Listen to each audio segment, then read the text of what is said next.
Hi, what's up everyone? It's me, Karen, your favorite booktuber, and I'm here to talk about all the books I read in February. I read a total of 12 books in such a short month, and there were a few books that I wasn't keen on, but we'll get into that. The first book that I read, however, I absolutely adored. I loved it. I think I want to reread it. I'm so excited. I'm so jazzed for this book. And it is a book that came out in 2024, and I feel like not enough people read it. That's why I'm so happy to be putting you guys on to Vivienne by Emmalea Russo. This is a book, if you don't know that. There are three female characters we need to pay attention to. First and foremost, we have Vivienne. She is the grandmother who is a former artist, a former muse to an artist. She has now she's living her life in seclusion, essentially. She lives with her daughter, Valor, who is, I want to say she's giving Gen X to me, you know, kind of forgotten, moody, whatever.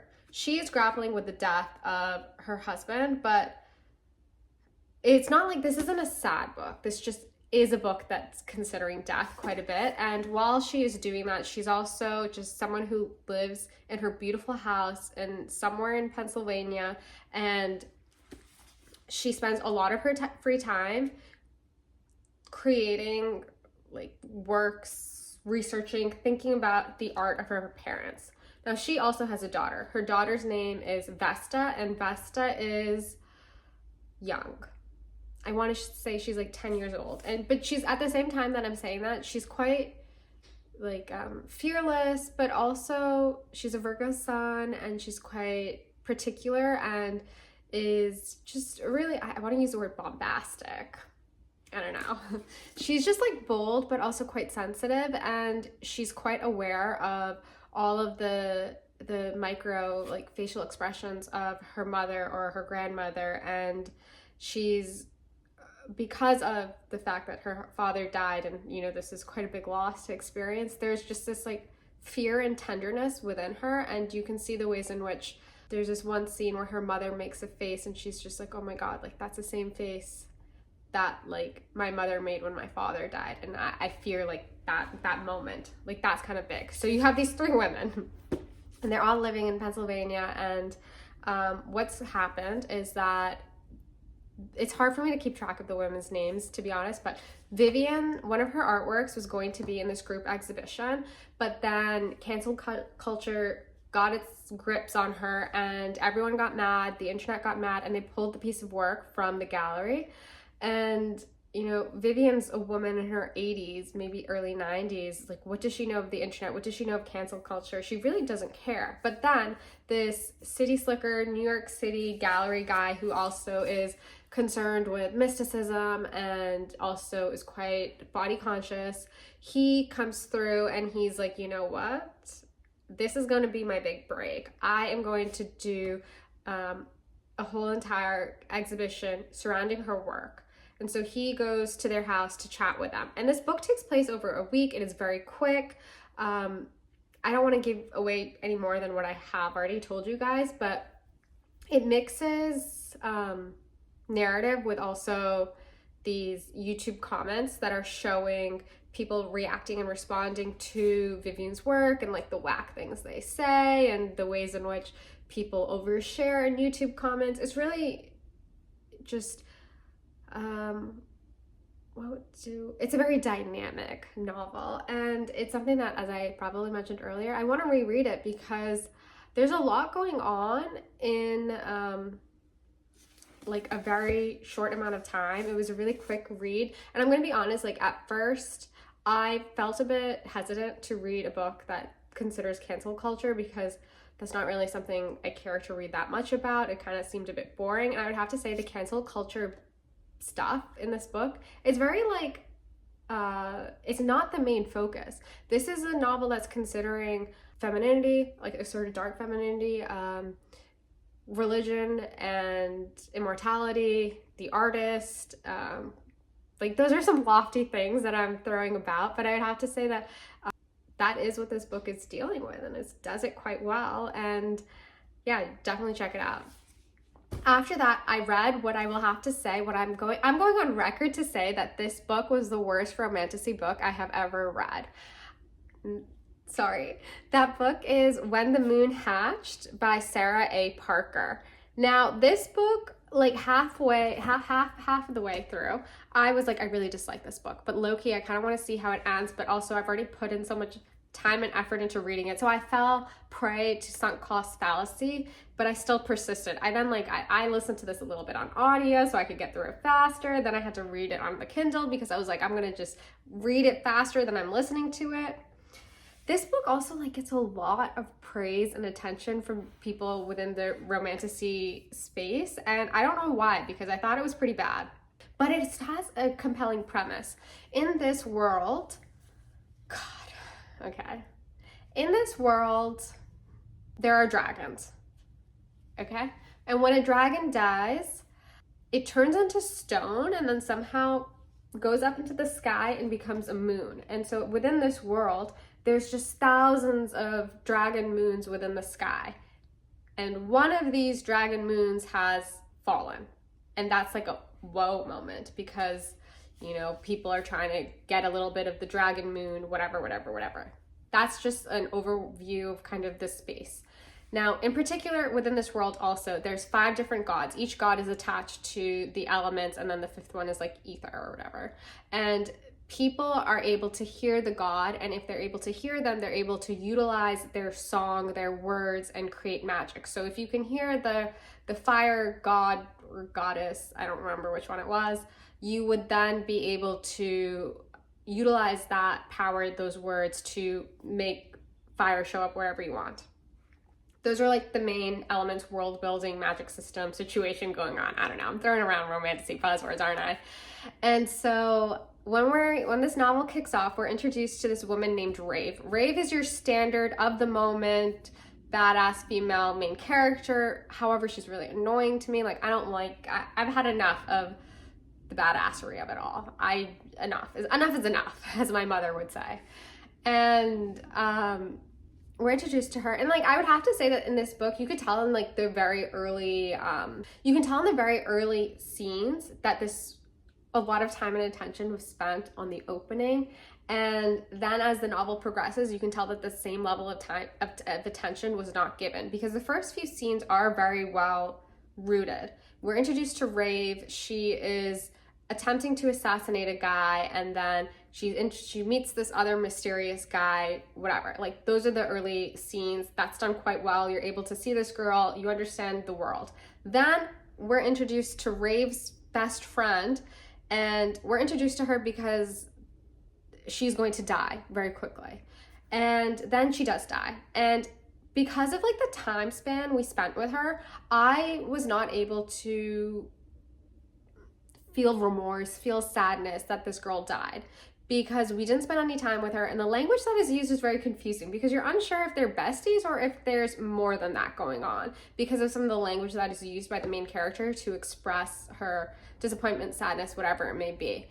So because of that death, that very early death, the narrator is supposedly now going to embark on a quest for vengeance. Her vengeance is shortcut because she is quickly snatched, sent to prison. When she's in prison, that mysterious guy who we were first introduced to comes through and he's like, I'm gonna save you. And she's like, who the fuck are you to think you can save me?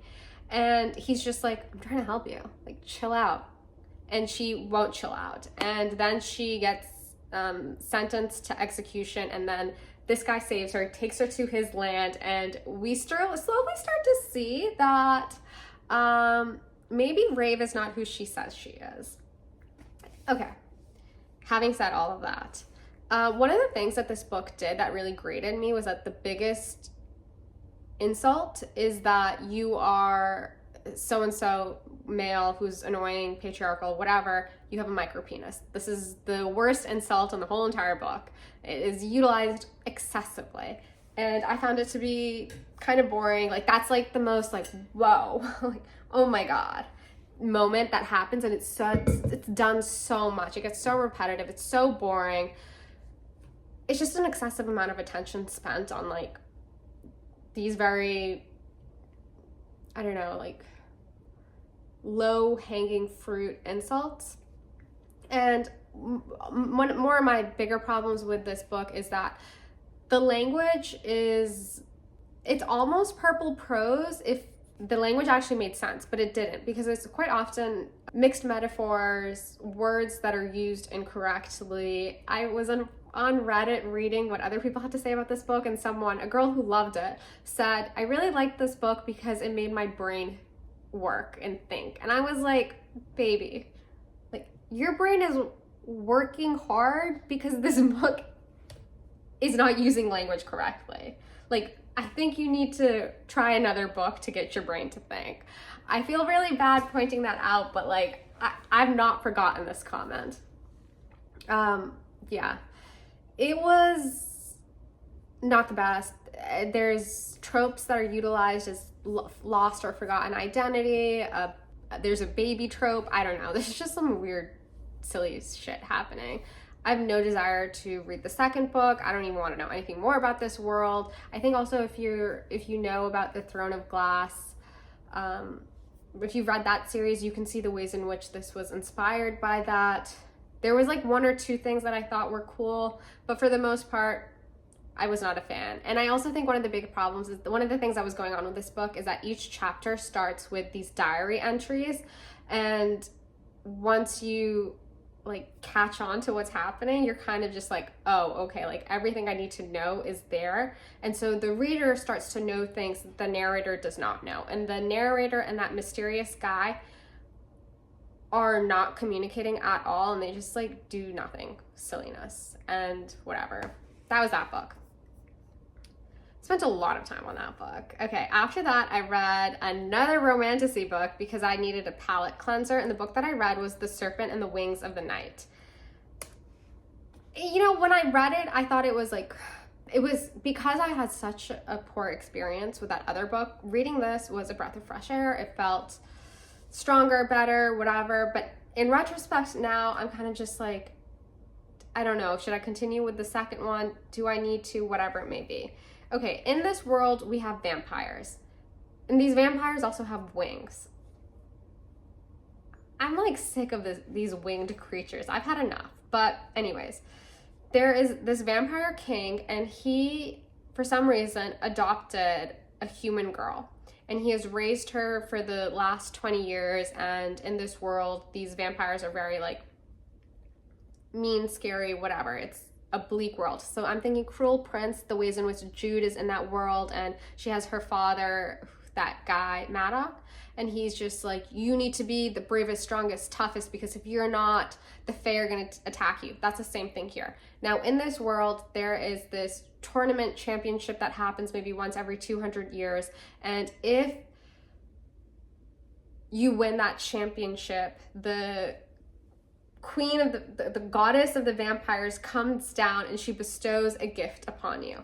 And this human girl has decided that she wants to enter this competition because if she does so, she will become a vampire, and that's like her desire to therefore live forever with her father, because her father, the king, she loves him a lot, she cares for him, they have a good relationship.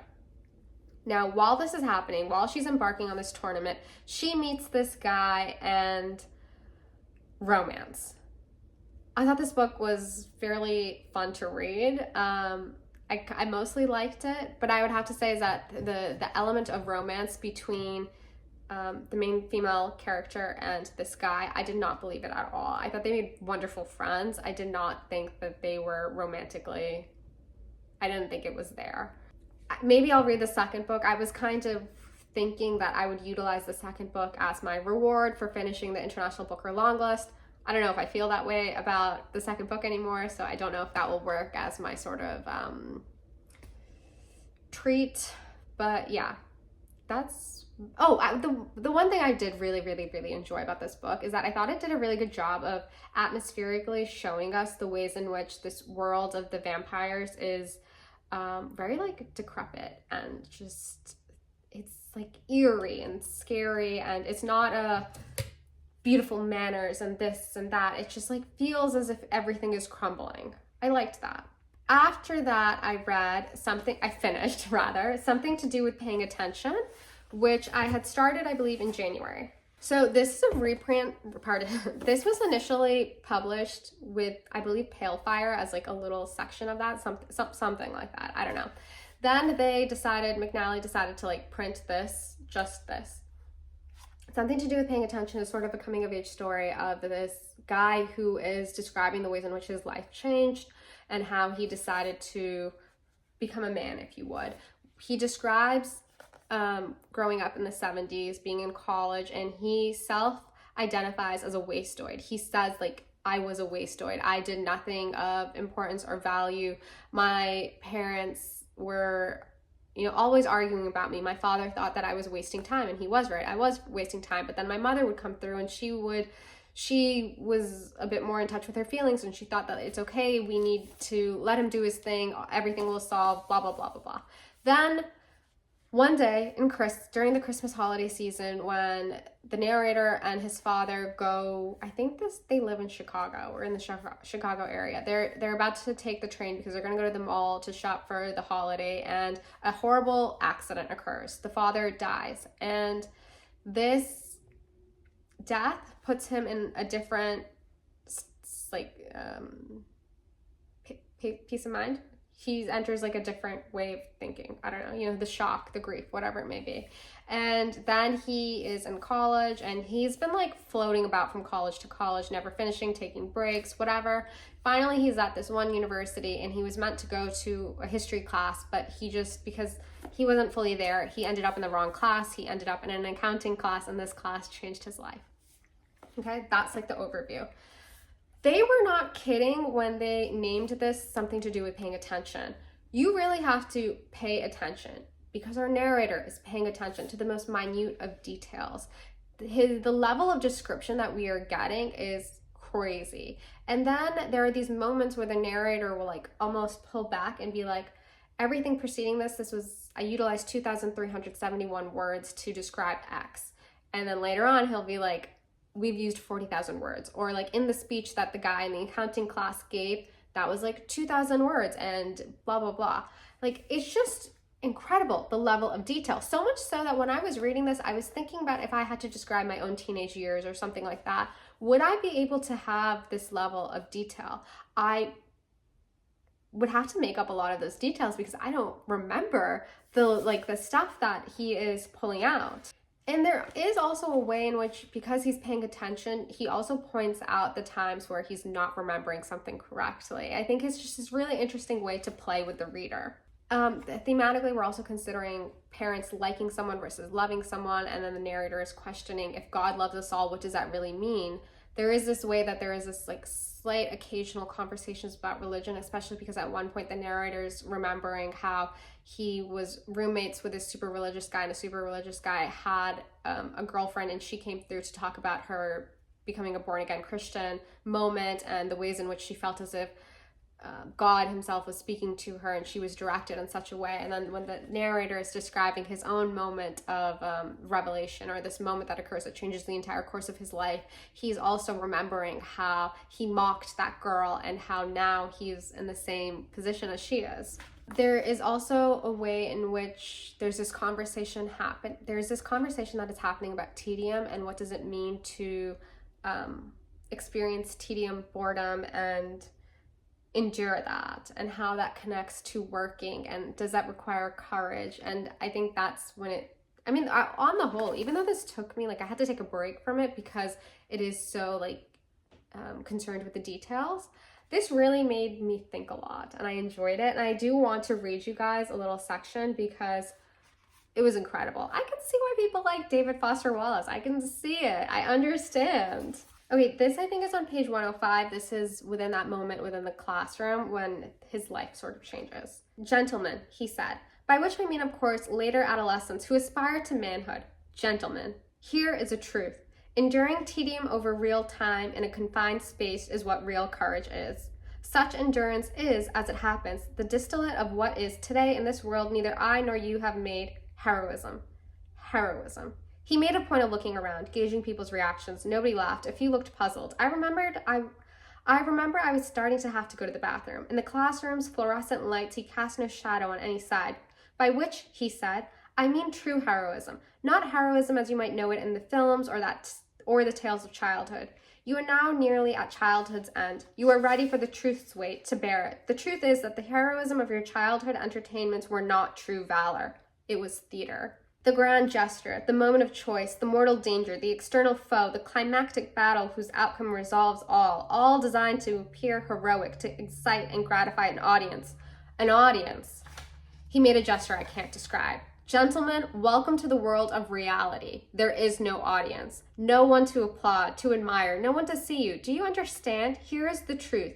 Actual heroism requires no ovation, entertains no one queues up to see it, no one is interested.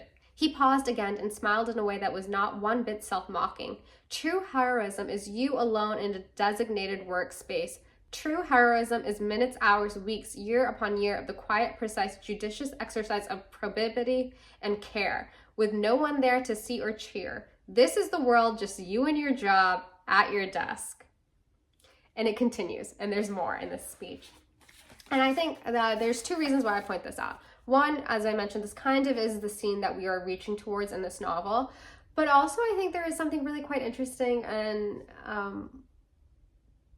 what's described here for two reasons. One, I think you can say a lot of America is centered around working, hustle culture, whatever it may be, but a lot of what is said here in this specific moment, that there is no audience, no one to applaud, to admire, no one to see you. Do you understand? Here's the truth. Actual heroism receives no ovation, entertains no one. We live in a time in which everyone has an audience, and many people are actively choosing to find an audience for themselves. They are performing, whether it is the mundane tasks that they do every single day, or like in the way that I am speaking specifically about one topic, there is an audience. And I just think that's so interesting to consider the ways in which in the 70s and what David Foster Wallace is describing when this was published, and what he was writing this probably in the 80s or the 90s, who knows, the times were different, but now we are at this time where there is an audience, and yet you actually have to wonder what really is heroism. Check this out. Okay, after that wonderful, thoughtful, evocative book, I read Quicksilver, which is another romantasy book. The range I give you, people. Quicksilver has promises of enemies to lover, slow burn romance. That is not what is happening in this book. This is not an enemies to lovers. This is, someone on Reddit pointed this out, it is or maybe it was Goodreads, reluctant, what is that word? Accomplices? Reluctant allies to lovers. In this world, there's two worlds.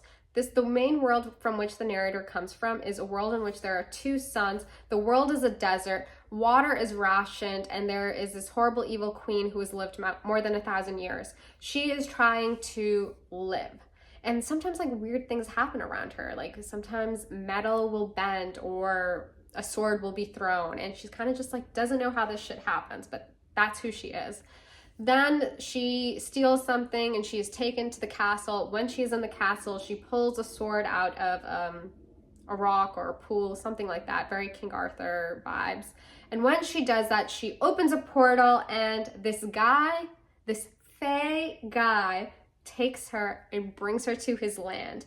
And within the land of the Fae, there are lots of war and shit happening, and she sees snow for the first time. And that guy who saved her, yeah, his name is Kingfisher, which is a really bad name for multiple reasons. First and foremost, Kingfisher is a bird. Second of all, Kingfisher is a beer. And this man, Kingfisher, is the romantic lead. He is someone who's quite misunderstood because he was so heroic, then something horrible happened to him, and now he's a tortured soul. So main character and this guy, we discover that they are fated, and that is the world. I kind of am interested. Oh my god, not only are there fae in this book, but there are also vampires. And in many regards, I kind of just like, I don't like the mixing like that. I just think my fae should be here and the vampires should be here. But that's not what happens in this book. You have fae, vampires, and alchemy all coming together. I will read the second book, I think. Next, I want to talk about Victorian Psycho. Now, this is a book that naturally it is in dialogue with American Psycho. In this book, we have a governess who's shown up to this house and she's telling the reader, you know, things are going to be different this time. And we're like, oh, what do you mean? And we realize she's batshit crazy, which is fine. It is what it is. And when she's doing her governess stuff, she kind of is, she's not your normal governess. She's quite clever and she knows she's clever. And the children will say like, oh, like, why did you leave your previous house? Like, what happened there? And she'll be like, I ate the kids. That's why. And that's kind of this tone here where it's very, I don't know, it's meant to be super clever all the time. The violence starts to escalate and we kind of wonder like, what's going on? Why are you so violent? What's happening here? And then we discover the truth, and this is all leading towards a Christmas party, but also this bloodbath. It's a fun read, but it's not very like, I want it to be a little bit deeper, but it's not, that's not what it is. It's just super, I don't know, almost surface level. There is something that is quite interesting that happens in the end, I thought at least, but it wasn't explored properly because that's not what this book is, I think, intending to do, and we will spoil it right now. So within the book, there's these moments where the narrator feels as if she is super different from everyone else. One, because she can't really experience pain, or like she's not empathetic at all. She's not concerned with other people. And we see like moments from her childhood where that is fleshed out. But then there's also these moments where the narrator is sometimes, occasionally she wonders, she's like, oh, like, does so-and-so also have a darkness within them? And one of the first instances where that occurs is when the narrator, the governess, realizes that one of her wards, this young woman who's about 13, 12 years old, that she got involved with this painter who's significantly older than her, and she's quite upset that their romance was discovered and her parents are mad. And she tells the governess, she's like, you know, he doesn't want anything to do with me anymore because he didn't like the fact that I would bite him. And this moment allows the narrator to say, oh, like, does little Delilah, that's not her name, does little Delilah also experience darkness in the way that I do? What we end up seeing, this is a spoiler moment now, is that Delilah does experience darkness. Delilah is very clever. She is an opportunist. She is with it. And I wish that we got the book from her perspective. I wish that we saw more of her as a character because she is hella manipulative, and I really enjoyed that. That's all I have to say about this book. Okay, after that, I read They by Kay Dick. Now, this is another McNally book. This is an uncanny book, kind of dystopian. It is set in England. We don't really know if there's a particular time, but there's no like social media in here. And there's just, I would have to say this does a really good, okay, no, I'm not describing what, hold on. Let me tell you what this book is about. In this world, the arts and culture have been villainized, and people who embark on these endeavors are watched. And if they overstep, there are consequences. They come through and will enact violence or gouge your eyes out, take you to this weird home situation, and they want you to be docile. They don't want you to have fun. The only fun you can have is watching television, and that is it. And no one can understand really like who they are. These people just come through and they are wastoids, to use the word of something to do with paying attention. They are grumpy, unhappy people who are very, this is a book that shows you that they do not want community. This is a book that is showing us that it is bad when there is no, when people are distrustful, when they don't value community, when they aren't willing to speak to their neighbor. Super atmospheric, and you know, that's quite successful in the ways in which K-Dick was able to produce this really like atmospheric vibe. However, none of the pieces are put together. You know, you kind of just are like halfway through the book, you're like, what is the point of this? Like, where are we going? Nothing is really fleshed out. No answers are given. And that's fine, I guess, if it was just a short story, but considering that it's much longer, it was very unsatisfying as a read, and it does feel as if every chapter is a new narrator. It's hard to really know if it's the same person. You don't really know anything about the narrator very much so, but you know that they're a writer, and that's really about it. And they live alone. Sometimes they have a dog, sometimes they don't have a dog. They will hang out with their other creative friends, and sometimes bad things happen. Sometimes one of them is taken. They like to go on walks, and it's just, I don't know. Yeah, it's a bit weird. I do think that you can make conversations about how this is applicable to our modern day times when there's like a rise of anti-intellectualism and AI possibly overtaking art, and what does it mean to be someone who creates art? What does it mean to live within community? But if this would not be the first McNally book I would suggest you pick up, I think you could skip this one. Okay, after that, I read Dengue Boy because I thought maybe this would be longlisted for International Booker. Spoiler, it was not. Super short, very trippy. The year is 2099, I think, or 2999, which is, no, I'm so wrong. The year is 2297. The polar ice caps have melted. The countries have sort of shifted about because, you know, naturally tectonic plates and water level rising kind of stuff. And in this world, we have Dengue Boy, who was born to a human mother, and he lives in the slums of, I think, Argentina? Yeah. In Argentina, he goes to school, all the kids pick on him, no one loves him. He goes to summer camp and he is further belittled and bullied, but this particular summer camp, when we meet our narrator, Dengue Boy decides, as I said earlier, enough is enough, and he goes on his killing rampage. But then as this novel progresses, I don't want to spoil it for you, but I like low-key made a flowchart, because a flowchart, if you would, like just arrows pointing the evolution of Dengue Boy, because Dengue Boy is not who you think he is.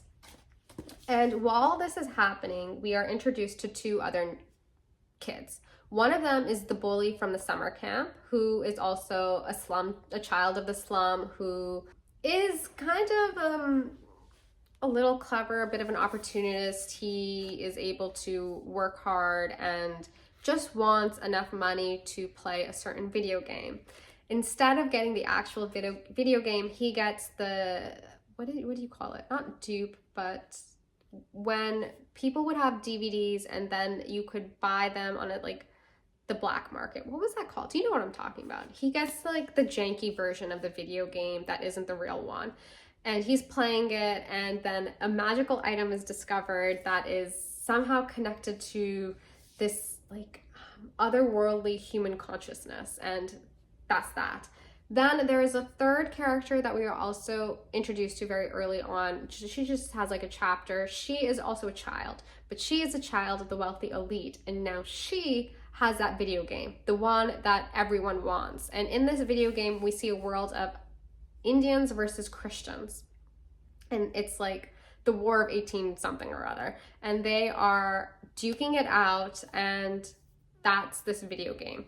So this book is showing us this world of 2297, and also this video game world, and the ways in which they are sort of one of the same. There's a bit of a metaverse kind of vibe happening. And I think what was really interesting in here is that we have three sort of child narrators. We have Dengue Boy, the rich girl, and the other slum child, the slum human child. And I think there's a way in which it's interesting to me that they are our lens into this world, that they are children, but also at the same time, they are children who are capable of cruelty. As you know, like, let's be real, all children can be cruel. They are it's just an interesting lens, I think, to come at this world. We do not see this world through the eyes of adults, we see it through children. And I think there's like a conversation there maybe about how the ways in which, when considering whether or not you want to procreate or / global warming and climate change. One has conversations about what about the children. And this is kind of showing us what the children get up to in a world that is bleak, hot, and the world is even more stratified than what you expect it would be. After that, I read Set My Heart on Fire by Izumi Suzuki. This was her debut novel. I believe that she is known for her short stories, which are very sci-fi leaning. This is following in the traditional, I'm getting tongue-tied. This is following in the tradition of the I novel. The narrator is Izumi, and she's pulling a lot from her life. And I would say that this book is, this book is describing a particular time in Japan. It's like the 70s, late 60s, and rock bands are the vibe. Music, live music, doing drugs, hooking up, we're living it up. That's what's happening here, and that's what the narrator is describing for the first portion of it. And then we dovetail hard left, and the narrator gets married and her marriage sucks. I think that if you're someone who likes Didion Babbitt's, well, that silly book, that title has messed up my brain. If you like Eve Babbitt's writing, you might be a fan of this. However, I think Babbitt is someone whose writing is she's writing about a particular time in LA that is very much so concerned with rock and roll, music, drugs, sex, but she's also so centered in place that she describes LA very beautifully. There's a sensuality to Babbitt's writing. The similarities I see here is that we are also once again seeing this very rock and roll, rock star girl lifestyle, but Izumi does not spend that much time really describing Japan. It's very much so they're in a coffee shop maybe, or they're in someone's apartment, and they're just discussing art and music and artists, and oh, this guy is the current guy of the moment, but it's not the same how it was in the past. So I'm seeing that they're in conversation,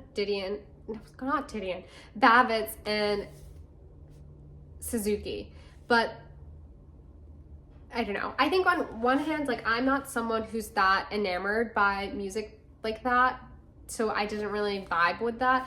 This got interesting for me once she did eventually get married and entered into a horrible, horrible, horrible marriage. However, you find yourself wondering why she even married him, because she's well aware that she doesn't like him. And she kind of is just said yes because she couldn't say no, but she's wishing that she had said no. And this is before they even get married. Once they get married, the marriage is very abusive. They're married for 5 years. He's cheating on her. I think he probably beats her at sometimes. He goes off on these binges. He's a jazz musician, and then he ends up dying.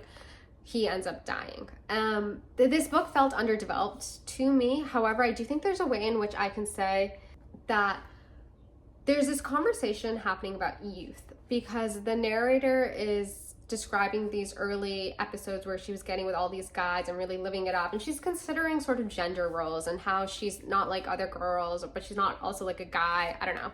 Those are those conversations that are happening, that she's having with her friends, and she has with one of her friends who's a gay man, but then she's having these conversations with straight men, and also this one woman who she doesn't really like but sort of does like, and they have a friendship that stands the test of time somewhat, not really. They do stay in touch for a little bit, and she sees the ways in which how this girl also married and what her life experience was like, because she then immigrates to the States.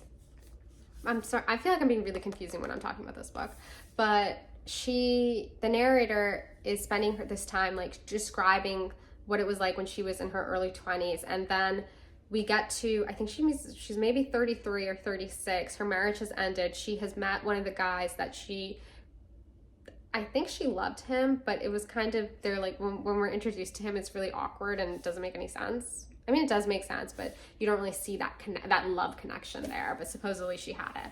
And so they've met up again, and they're kind of conversing about that specific time in Japan, and also the ways in which their lives have changed. And then the book ends, and I think she's talking to possibly her daughter, but it's not really described. And she's just like, what does she say?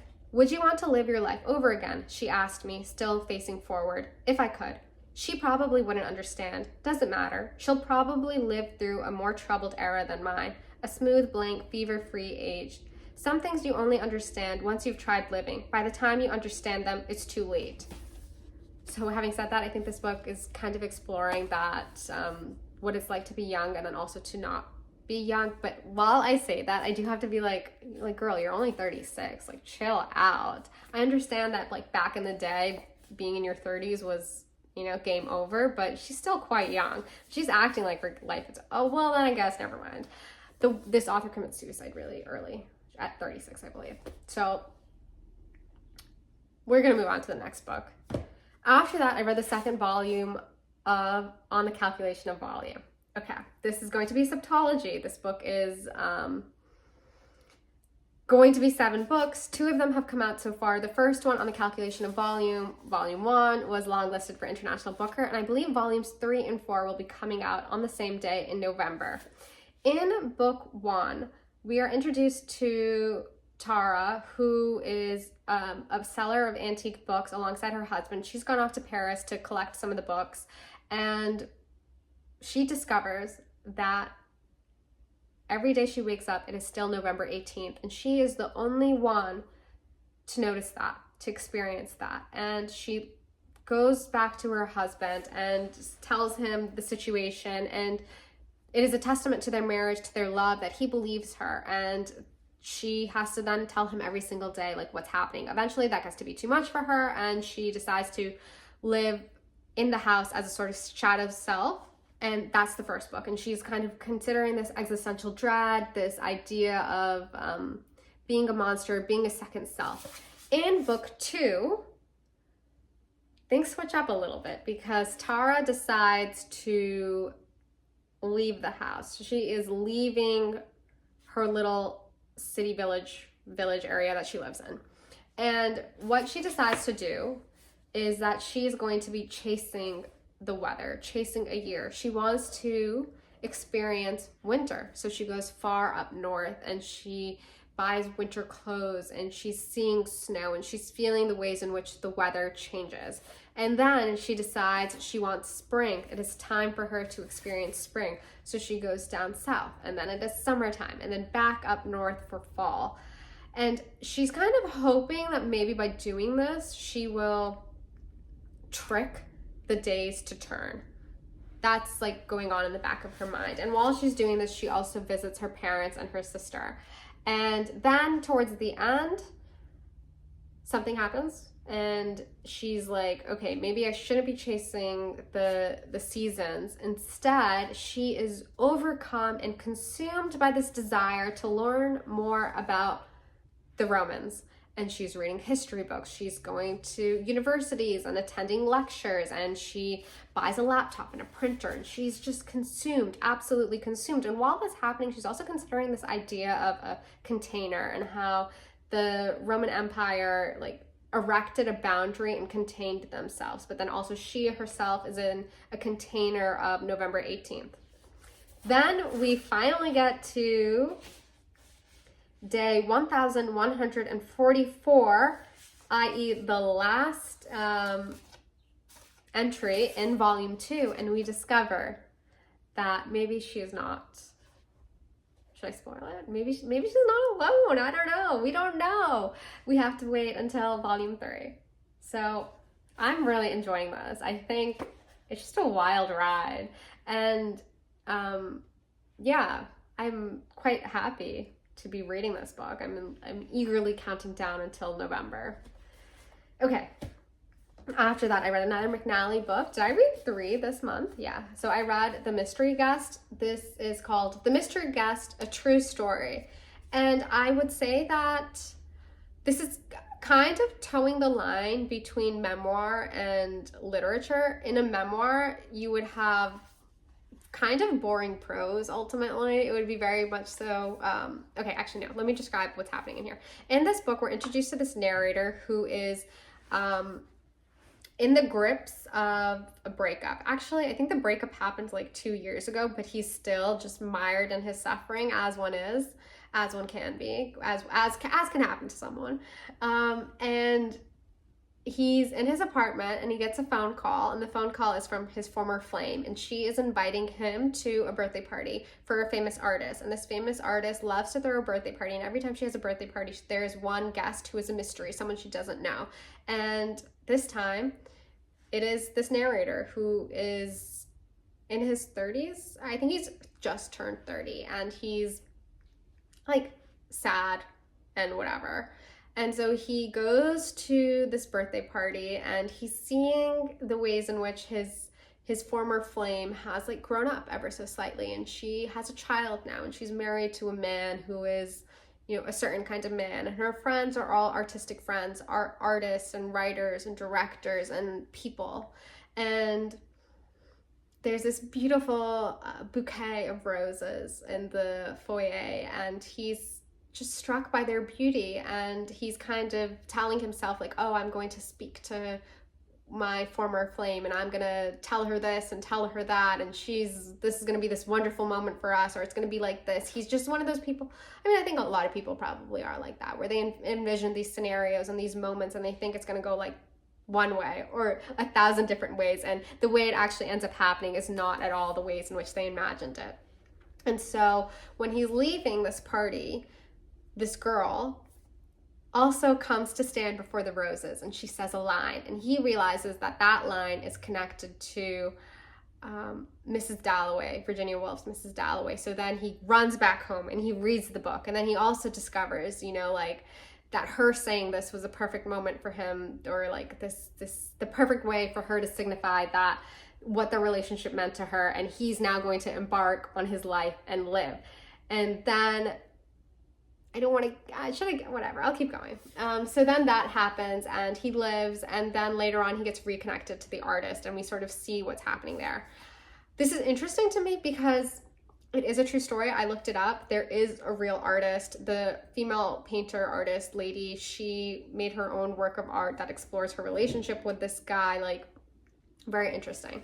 I do think that, as I was saying, because this is not a proper memoir, it is very literary. It acts literary in the ways in which, so the phone rings, he is on the phone with this girl, but his brain, like, time has been suspended, and his brain is running, rushing, thinking about all the ways in which she is going to realize and express how she is so upset that she even left him, and she didn't mean to, and she wants to return to him, and whatever. Like, those are the ways in which that's happening, and it's such a delight to read. I think that this was a really nice, like, palate cleanser of a book. Like, often what is happening here is that the author's mind, the narrator's mind, is just going somewhere else completely devoid of reality, but it's a lot of fun to read. And so this is a quick example that I'll give you. This is on page 8 when the phone has rung. I'd wanted this moment so badly that I knew how it would unfold. Yes, I knew what she was going to say because I'd recited the whole thing in my head. I could already see myself gently explaining that the past was a past, that the statute of limitations had elapsed, that it didn't matter anymore that she'd left me or even how she'd left me. Honestly, all that was ancient history. I'd come to understand the origins of my own unhappiness, and that had nothing to do with her, and I no longer held her responsible. In this world, we do the best we can, and in the end, what's cruel is life itself, and we're all just innocent bystanders, and don't much more horrendous things happen every day, etc. There's also something happening here in that the author is like sort of concerned with what's happening in real life. There's this connection made to a spaceship or not a spaceship, a satellite that's doing its thing in space, and also astrology. And this is all sort of leading towards the author writing his own book and sort of like becoming who he's meant to be. A really fun read.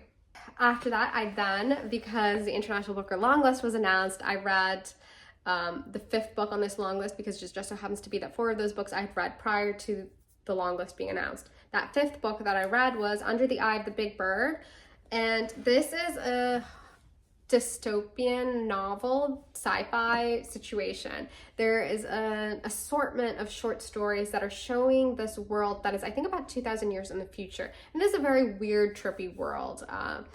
there's not that many humans. The ways in which humans reproduce has been manufactured. There are these mother-like characters that kind of reminded me of the great mothers in Dune, and they sort of raise children, and there's some humans who are able to photosynthesize, and there's other humans who have these funny little noses, and you're introduced to all of these different sort of cultures and moments, and you're seeing this world, and it does not make sense for 50% of the novel, and then you start to see more.